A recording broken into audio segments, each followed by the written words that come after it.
lo fundamental es la confianza, que quien esté a cargo de una organización, de un proyecto, quien esté liderando eso, tenga una inclinación natural a dar una oportunidad de confianza a las personas. No es sencillo en el mundo en el que vivimos, en la cultura quizás que atiza mucho más sobre lo que es el éxito individual, el no dar ventajas, quizás revelando información o confiando en otras personas. Y sí, sucede que a veces, bueno, uno queda vulnerable o tiene miedo de quedar vulnerable por confiar en el otro. Pero vale la pena, hay que dar la chance de por lo menos una vez ser el que tiene la iniciativa, ¿no? Estoy hablando de quien lidera o quien está a cargo de una organización, darle una oportunidad a las personas.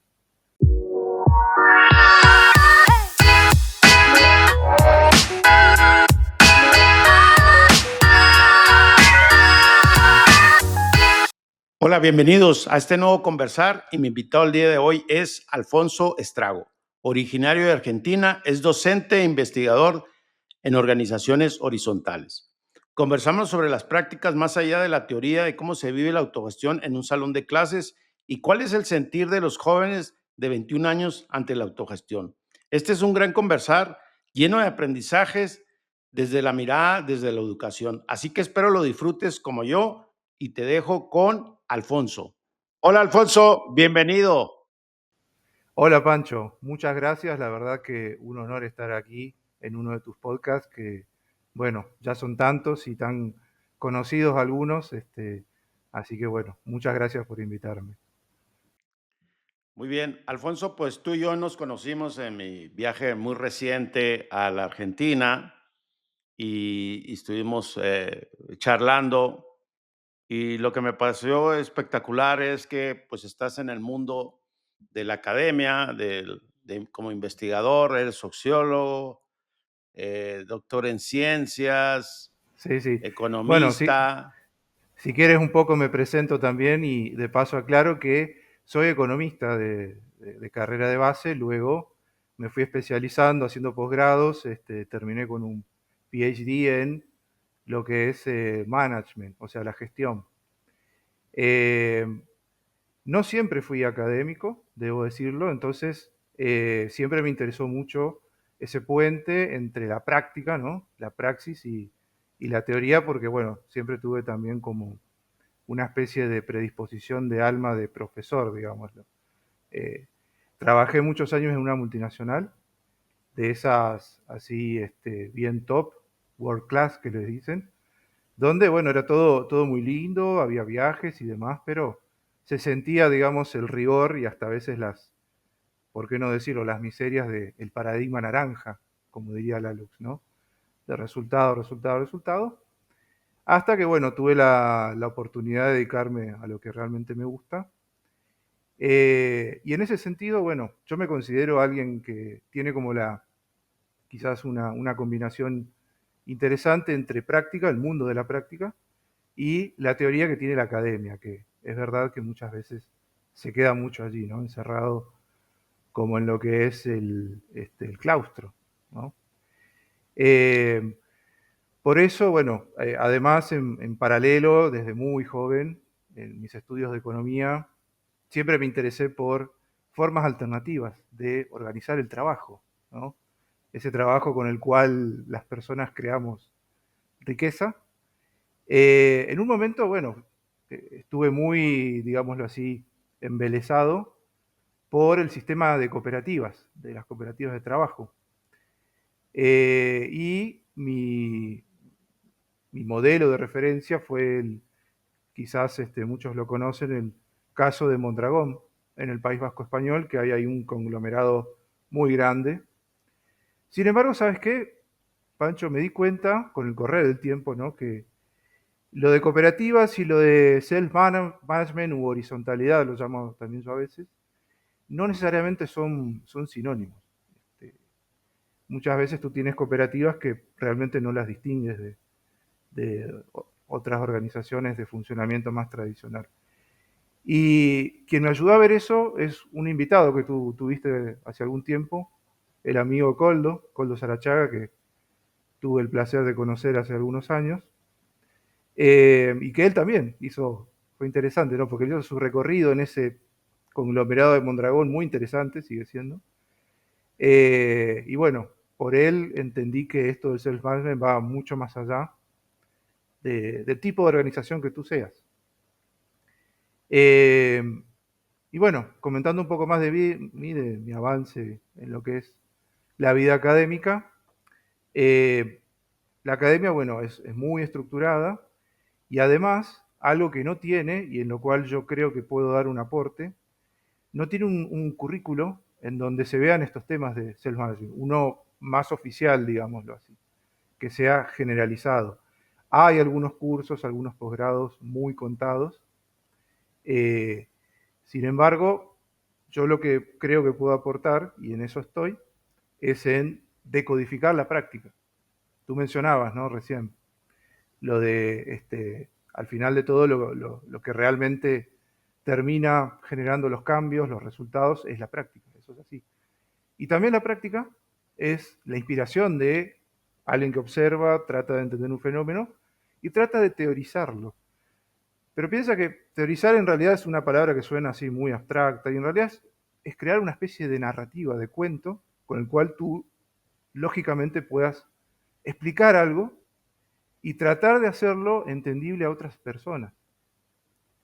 Y bueno, esa siento que yo hoy en día es un poco mi misión, ¿no? Con esto de llevar la cultura del self-management a través de la educación superior. Yo a mis estudiantes les cuento sobre mis investigaciones, les cuento sobre todas las organizaciones que cada vez más están probando esto de self-management. Piensa que son personas de 20, 21 años que están haciendo la carrera de management, de administración. Así se le abren los ojos. Yo creo que incluso yo estoy todo un semestre hablándoles de esto y cuando se van me creen, pero no me terminan de creer. Y eso que últimamente, por suerte aquí en Buenos Aires se está creando como un movimiento.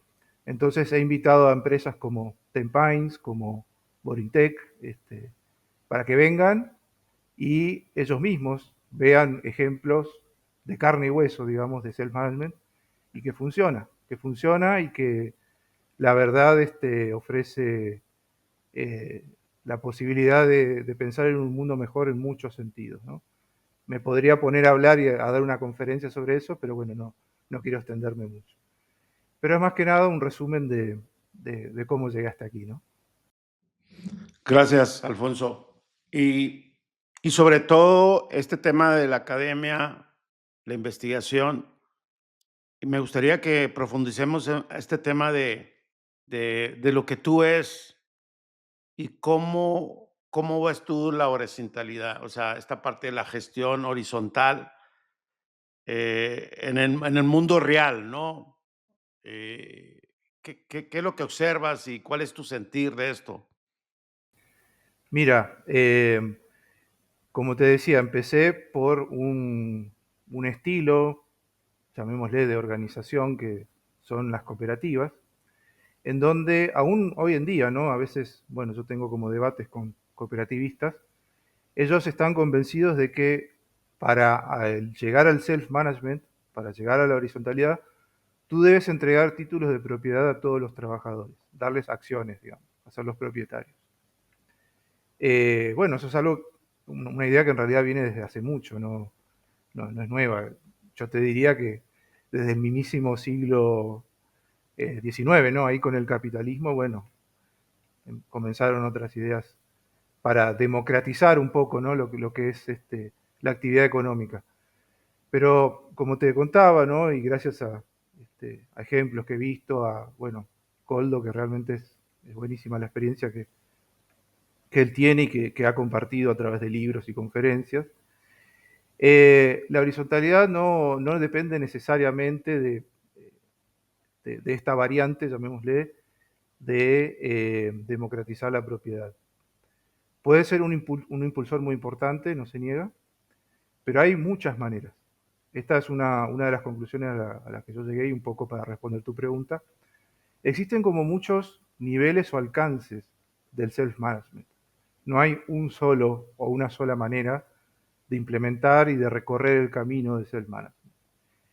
Y mis investigaciones se centran en eso, justamente los artículos o papers o conferencias que he publicado en español y en inglés. Bueno, un poco trato de dar cuenta de eso.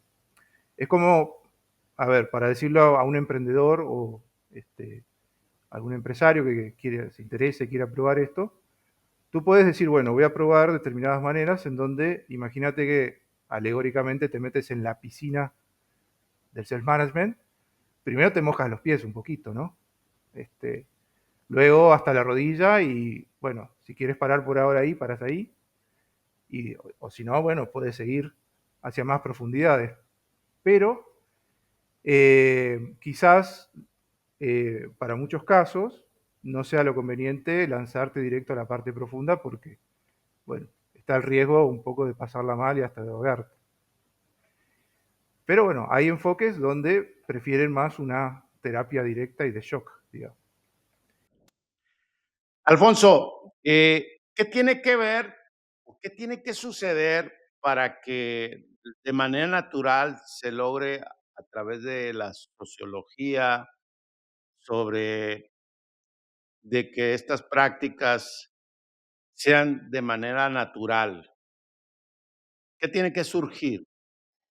Mira, según los casos que yo estuve revisando, investigando, codificando teóricamente, lo fundamental es la confianza.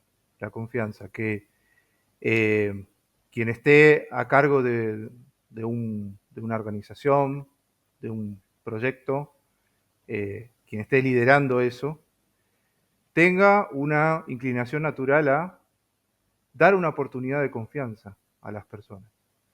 No es sencillo en el mundo en el que vivimos, en la cultura quizás que atiza mucho más sobre lo que es el éxito individual, el no dar ventajas, quizás revelando información o confiando en otras personas. Y sí, sucede que a veces, bueno, uno queda vulnerable o tiene miedo de quedar vulnerable por confiar en el otro. Pero vale la pena. Hay que dar la chance de por lo menos una vez ser el que tiene la iniciativa, ¿no? Estoy hablando de quien lidera o quien está a cargo de una organización, darle una oportunidad a las personas. Lo que indica la experiencia es que en más del 90% las personas que realmente sienten, perciben que se está confiando en ellas, responden, y responden con creces. Y esto es algo muy interesante que también se ha visto en experimentos hechos por otros investigadores, que lo que sucede es que la gran mayoría de la gente, eh, tomando como un promedio, digamos, es confiable, se puede confiar en ella. En general, no suele ser más del 5, como mucho, 10% las personas que, bueno, no hay manera, no hay con qué darles. Y sucede, ¿no? Como está quizás planteado en muchos libros de self-management, que se crean sistemas de control muy rígidos por ese 5, 3 o como mucho 10% que castiga y hace sentir poco confiable al 90% que sí lo sería. Entonces, realmente acá es mucha más intuición que ciencia, yo diría. Es animarse, dar la oportunidad de confiar, de confiar en las personas. Que la gran mayoría de las veces esa confianza vuelve y vuelve con creces.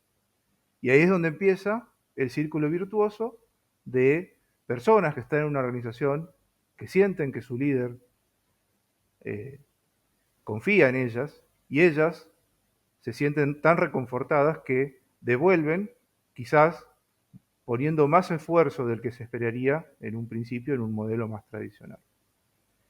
Y entonces, bueno, ahí el líder percibe eso, otorga más confianza y empieza un círculo virtuoso. Por supuesto que estoy simplificando esta dinámica que lleva su tiempo, ¿no? Porque, de vuelta, piensa que nacemos y vivimos y tomamos como muy natural, desde nacimiento, ¿no?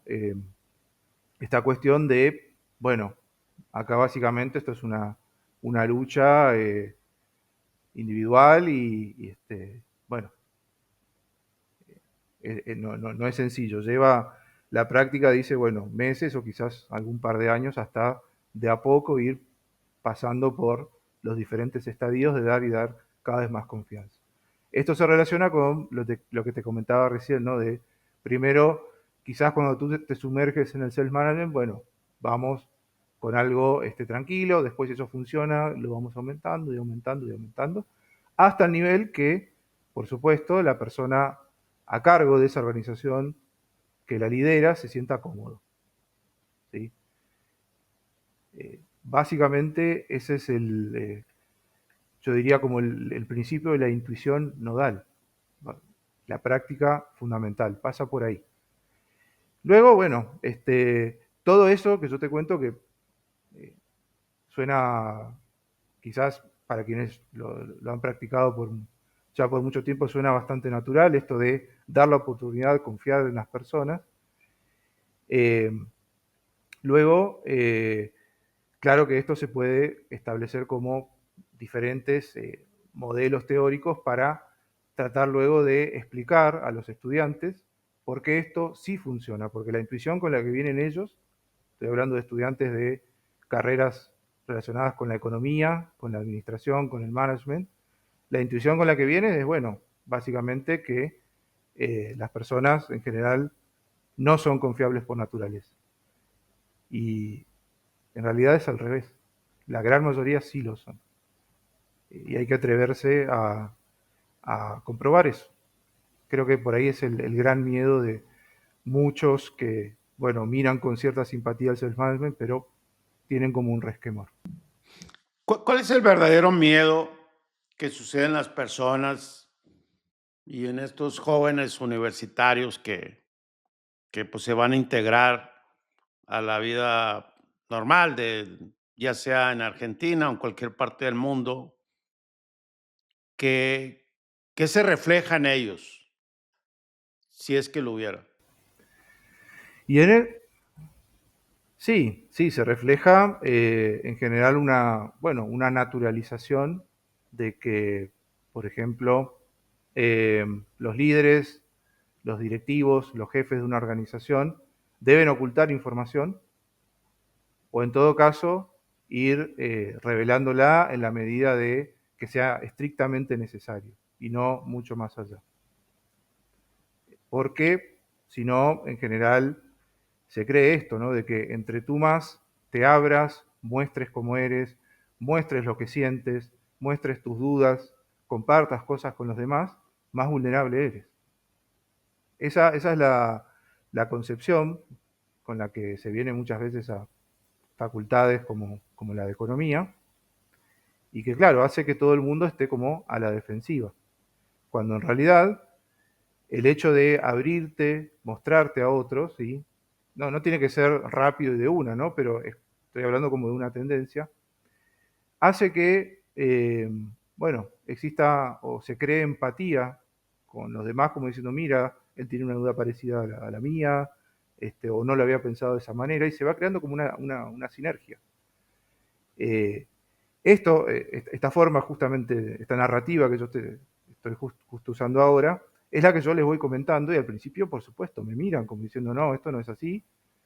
Entonces, mi estrategia en ese caso es, y esto es lo interesante que tiene la academia, vincular esta narrativa que parece algo inventado por mí o por unos pocos locos, vincularla a autores tradicionales, ¿sí?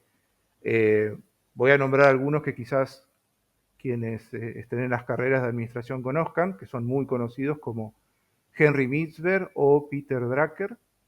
Y también ahí se cuenta a Gary Hamel, del libro Humanocracia. Bueno, Gary Hamel es un caso interesantísimo, porque él en su juventud fue muy tradicional, digamos, muy ortodoxo. Tú buscas libros, conferencias, papers de él, de los años 90 y era, bueno, uno más. Y en el siglo XXI hizo un viraje tremendo, ¿no? Y empezó un poco a ser un líder en este sentido.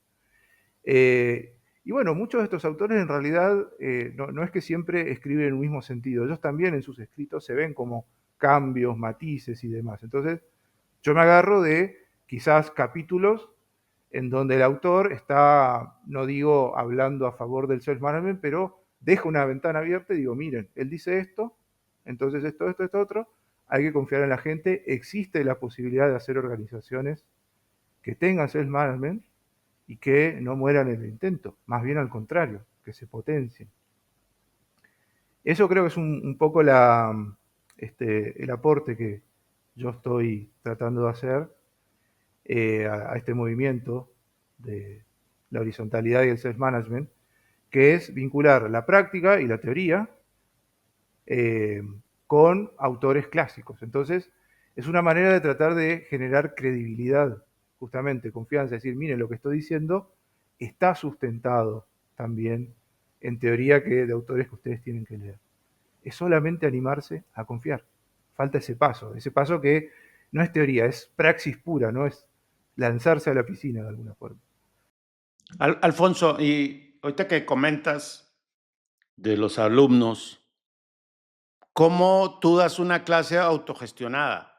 ¿Cómo te autogestionas? Porque la manera tradicional del alumno es que el maestro dice todo y entonces no hay oportunidad, pero en términos reales, en la práctica, ¿tú cómo lo haces? ¿Cómo es esa coparticipación de la clase?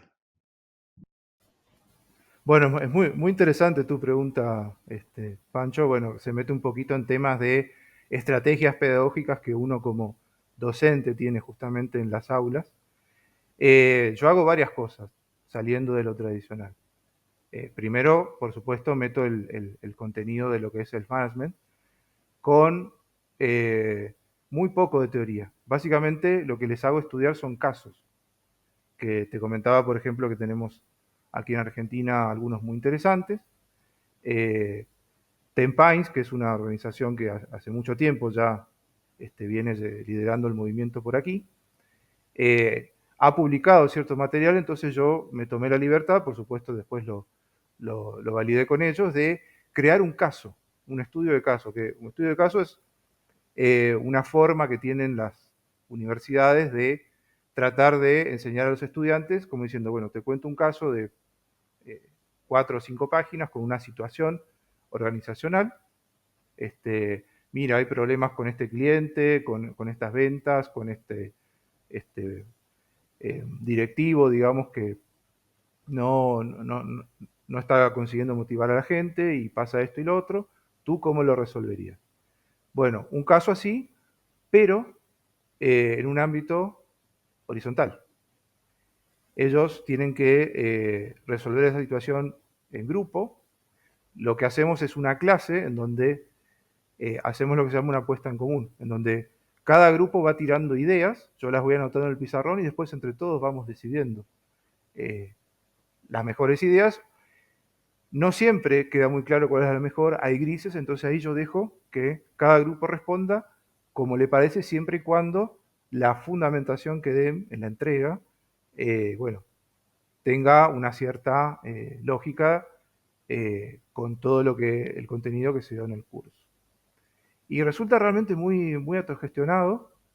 Eh, Además, bueno, después les digo que presenten casos de organizaciones donde cuenten estos problemas y cómo lo resolverían con una lógica más autogestionada, ¿no? Porque la gran mayoría de ellos trabaja en organizaciones con funcionamiento tradicional. Entonces, bueno, cuentan algún conflicto, eh, de manera tradicional se resuelve así, de manera autogestionada se iría por este lado.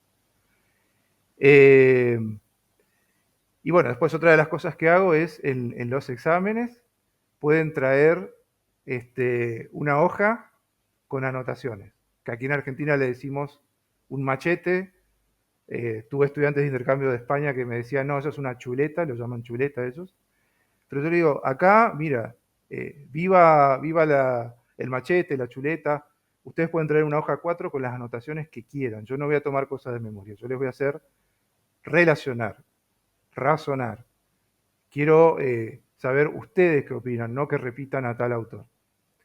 Y bueno, por supuesto que hay variaciones, ¿no? Hay gente que se siente incómoda con eso porque necesita tener como un punto para aferrarse y sentirse seguro o segura en la respuesta, y otros que les encanta y bueno, luego al final del curso hasta me lo señalan y me lo agradecen, digamos. Entonces sí, yo puedo decir que trato de llevar a la práctica esto del self-management, de la horizontalidad, en, en mis clases, en mi aula. Que eso es lo lindo que tiene por ahí la universidad, ¿no? Que, bueno, tú tienes un programa, tienes una burocracia, digamos, pero en el momento en que entras en el aula, bueno, tú eres líder ahí y puedes crear un clima de autogestión en ese curso. Tienes la libertad de hacerlo. Y yo confío en ellos y, bueno, los resultados, la verdad que siento que me siento satisfecho, siento que acompañan. Guau, eso se me hace extraordinario, la verdad, valioso, porque realmente eso rompe los esquemas, ¿no? Y esta coherencia, esta congruencia que vemos y cómo la ponemos en práctica, es difícil, ¿no? Y como tú dices, tienes el marco, la burocracia de la educación, de lo académico, pero ya estando ahí en tu ring, en esa convivencia, en esa fiesta, pues bueno, tú llegas a ese resultado que te permite precisamente estar de la teoría a la práctica haciéndolo. Ahora, esta parte de las empresas en el mundo real, ¿qué observas? ¿Qué ves? ¿Cuáles son los golpes y los desafíos que tenemos los empresarios, los colaboradores?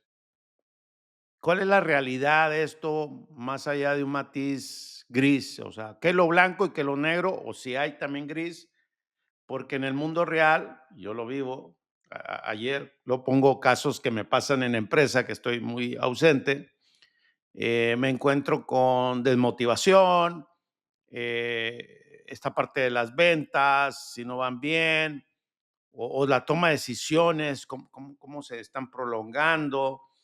Y yo tengo un caso en particular que me sucedió y lo exploré y hace como 3 años que salí yo de la empresa, 3 años y medio, y decía que en una área de la empresa faltaba un rol de estratégico, ¿no? Como de liderazgo, no de jefes, ¿no? Entonces, como esta parte de la confusión lo seguí compartiendo hasta que ya ahorita llegamos al nivel de decir, ya no aguantamos más. Mi paciencia sobre eso fue un par de años y, y yo digo, bueno, eso me pasó a mí, entonces, al final hay una frustración, dice, bueno, felicidades, ya estamos aprendiendo, ¿no? Ya estamos en ese nivel, pero lo que sucede en términos reales es muy desgastante para el equipo, para las personas que están ahí, porque entonces se va perdiendo ese respeto, esa sensibilidad del ego. Y eso te hablo en términos reales, porque la realidad es esa, ¿no? Y a mí me gustó y estoy muy feliz que hemos llegado a eso. Dice, tenemos la oportunidad de regresar porque ahorita estamos como marcha atrás, ¿no? Pero tú qué observas en términos reales, ¿no? Bueno, bueno, en términos reales, yo lo que observo es porque también hacemos prácticos con los estudiantes de organizaciones que ellos traen. Por supuesto que les digo no digan el nombre porque, bueno, se tocan por ahí temas delicados que ellos conocen y no está bueno que se conozca el nombre verdadero, lo interesante es el caso en sí. La mayoría trabaja en empresas tradicionales y lo que cuentan ellos refleja realmente una vibra bastante tóxica, bastante tóxica. Ahora bien, tú me dices, bueno, el self-management es desgastante. Sí, sí lo es. Yo en este punto lo que digo siempre es, mira, eh, es un poco también lo que plantean autores muy conocidos como Lalux, que los sistemas naranjas o ámbar, ¿no? Los burocráticos y demás, tienen méritos que no se pueden negar, que es que, bueno, te ordenan, mal que mal, sufriendo mucho, tú vas dando pasos. Lo que se propone aquí no es de repente llegar al cielo, sino es una solución mejor. Eso es lo que hay que tener en claro. Y que sea mejor no quiere decir que sea un lecho de rosas todo el tiempo. Van a haber conflictos. Una de las claves también que hablo con mis estudiantes sobre esto es que el conflicto es algo natural, inherente a la condición humana. ¿Acaso ustedes, les digo a mis estudiantes, no tienen conflicto con su pareja, con su familia, con sus padres, con algún hermano, con gente que quieren mucho? Hay conflictos también. No lo van a tener entonces con gente con las que entre todos están jugando el medio de vida. Es lógico.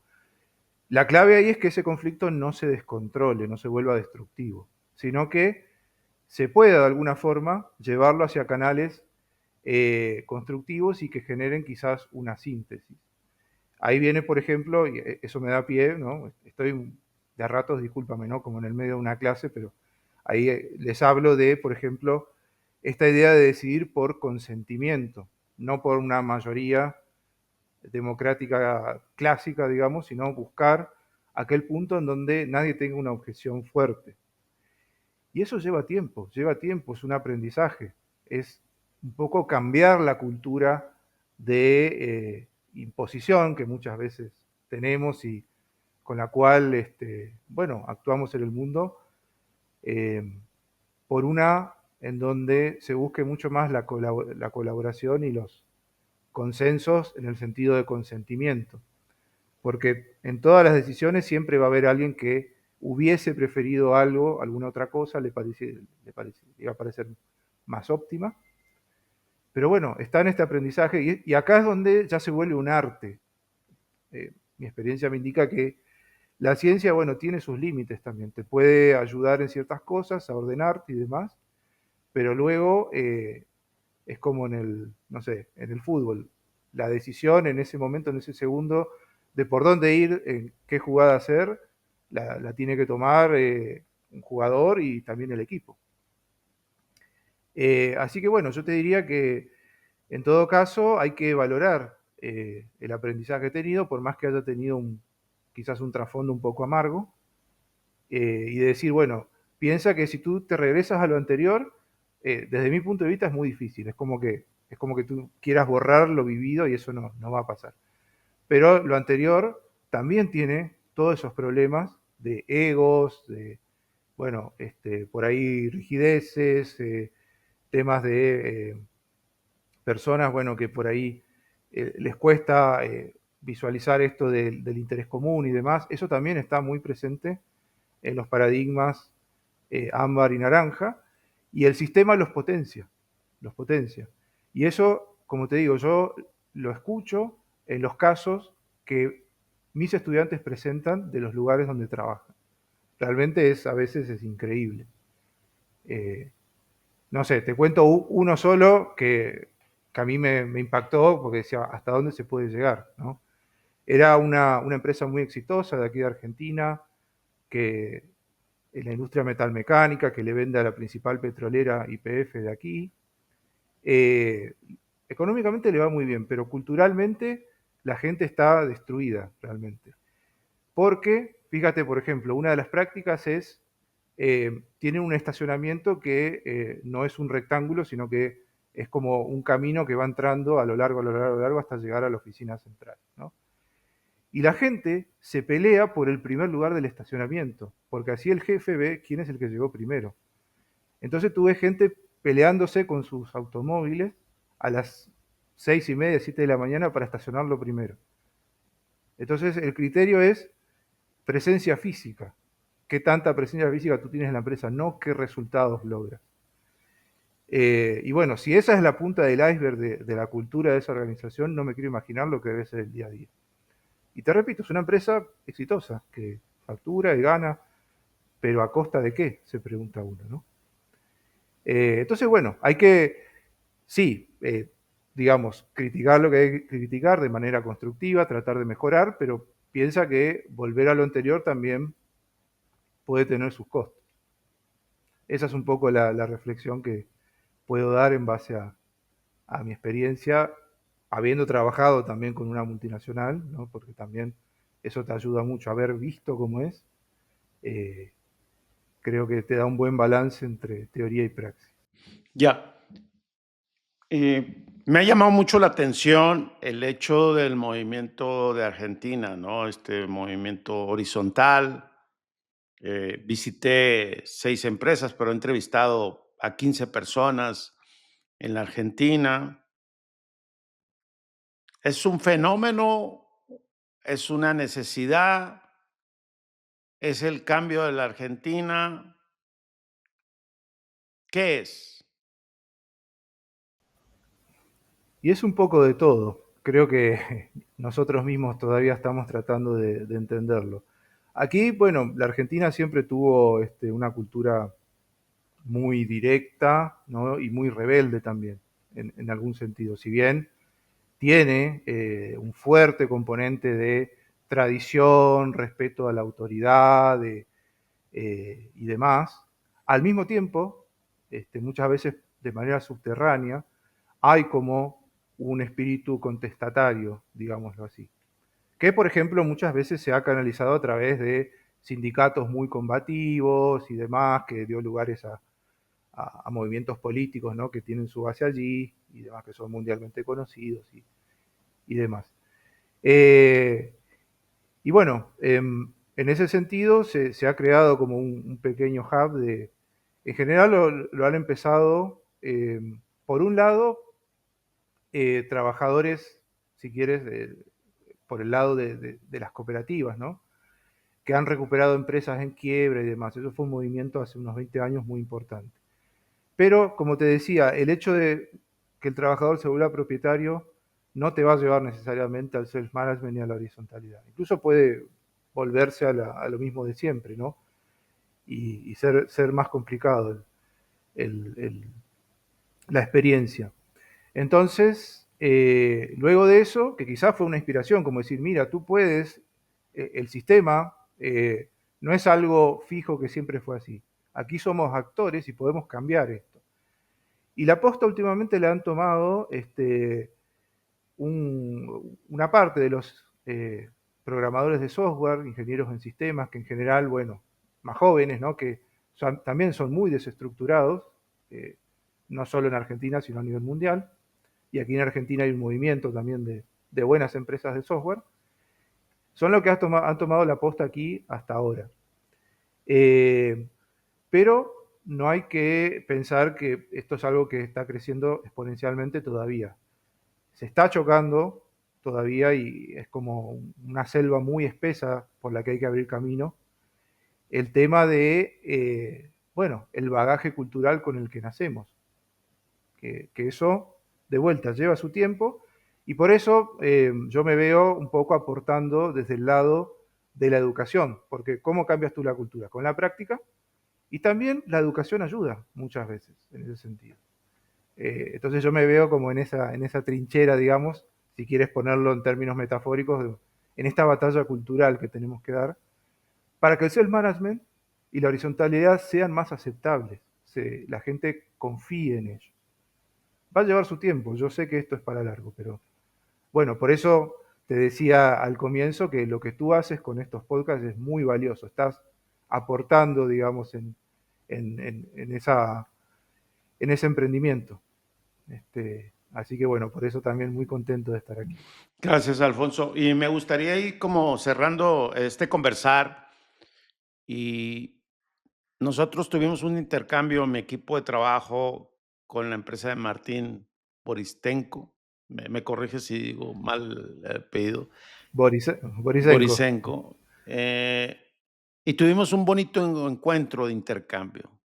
¿Qué te quedó de eso en esa reunión entre ambas empresas? Sí, bueno, sí, para ilustrar un poco a quienes nos escuchan, Borisenko es una pequeña pyme en Argentina, dedicada a vender productos y servicios del ramo industrial, y tuvimos la grata visita de Pancho y parte de su equipo. Digo tuvimos porque yo con Martín, bueno, él me está ayudando en una investigación que yo estoy haciendo, y también de a ratos cuando él lo solicita, bueno, lo asesoro. Yo no soy parte de Borintec, se llama la empresa, eh, del- de la organización de Martín, pero estoy como, me conocen y hago visitas este, cada tanto. Bueno, y justo se dio la oportunidad, ¿no?, de la visita de ustedes. Lo primero que nos quedó, que eso lo hablábamos con mucho de tu equipo, es faltó tiempo. Qué lindo hubiera sido que se eh, pudiese haber durado más porque quedaron muchas cosas por decir. De lo que se dijo, hubo temas muy interesantes, eh, a la vez que se repiten en todas las organizaciones, ¿no? Porque por un lado, cada organización es única, es como dice Goldo Sarachaga, cada persona es única, somos 8.000 millones y no hay una igual a la otra, no hay una igual a la otra, entonces cada organización es diferente. Y sin embargo hay algo que hay experiencias, dolores, sufrimientos y desafíos y sueños que compartimos, que compartimos. Entonces, bueno, los casos que plantearon ahí ustedes, que están tratando este, de ir resolviendo en esto del self-management y demás, fue interesante, fue siempre, cada caso es un aprendizaje, tiene su componente único, de unicidad, eh, y también, bueno, fue algo de interés saber para los de Bolintec que, bueno, en todas las organizaciones hay ese tipo de desafíos, porque, bueno, ellos, lógicamente, como todos, también tienen sus desafíos. Esto de self-management no está exento de desafíos, pero es un desafío que tú lo afrontas con libertad. Esa es la diferencia. Con la sensación de libertad que asusta, pero también empodera. Y bueno, esa es un poco la sensación que me llevé de la visita de ustedes, de haber estado ahí, y ojalá se repita, se repita. Hay que, tenemos, como le decía el otro día a Martín, una palabra medio argentina, tenemos que amucharnos los que estamos en esto del self-management, de la horizontalidad, porque hay mucho por hacer realmente. Hay realmente una batalla cultural para, bueno, convencer a través de la práctica sobre todo, y con un aporte de la educación también. Muy bien. ¿Cómo te gustaría cerrar nuestro conversar? ¿Qué mensaje quieres compartir? Bueno, quizás justo esto último que venía diciendo, ¿no? Que tenemos que crear actividades en conjunto, reunirnos, compartir experiencias. Yo estoy pensando a ver si el año que viene puedo hacer algo en el marco de la Universidad de Buenos Aires, pero siempre apelando a experiencias reales y concretas. La teoría va a ayudar a transmitir el conocimiento, pero es importante que, bueno, quienes estén en organizaciones que estén dando pasos en esto del self-management, se vinculen con los demás. Creemos una comunidad con mucha vivacidad, con mucha energía entre nosotros, porque hay mucho por hacer, realmente. Hay mucho por hacer. La cultura general en la que nacemos no va a cambiar de un día para el otro. Nosotros mismos vamos a tener aprendizajes, que vamos a tener idas y vueltas, avances y retrocesos. No es lineal como la vida misma. Entonces es muy importante, un poco apelando, ¿no?, a nuestras bases en cuanto a la visión de lo que es la vida organizacional, que nos amuchemos, que nos relacionemos en comunidad y hagamos cosas. Más allá de que, por supuesto, siempre hay eh, como maneras de hacer o de ver un poco diferentes, pero bueno, es como una decisión por consentimiento en cualquier organización. Una vez que más o menos todos tenemos algo en donde nadie tiene una objeción fuerte, avanzamos. Ok, Alfonso, pues muchas gracias, te agradezco mucho, la verdad, esta mirada de lo académico a la práctica hace la diferencia. Y bueno, se nota y lo siento que eres un apasionado. Te agradezco mucho que compartas con nosotros. ¿Dónde te pueden localizar alguien que quiera hablar contigo, que quiera hacer comunidad? Bueno, podríamos dejar en los comentarios del vídeo mi correo electrónico y quizás algún paper académico. Va a ser aburrido, pero quizás si algún profesor tenga ganas de probar algo, ya hay material. Eso es lo interesante, que tú tienes ya un material que puedes llevar al aula. Eh, no, no, no es que, bueno, tienes que inventarte algo. Puedes usar eso de base y luego ir construyendo. Ok. ¿Cuál es tu correo, tu contacto, LinkedIn? ¿Dónde estás activo? Estoy en LinkedIn y mi correo alfonso.estragó@gmail.com, mi correo personal. Perfecto. Pues bien, pues seguimos en contacto. Agradecido y bueno, mucho gusto de tenerte aquí. Gracias a vos, Pancho. Bueno, hasta luego. Bye.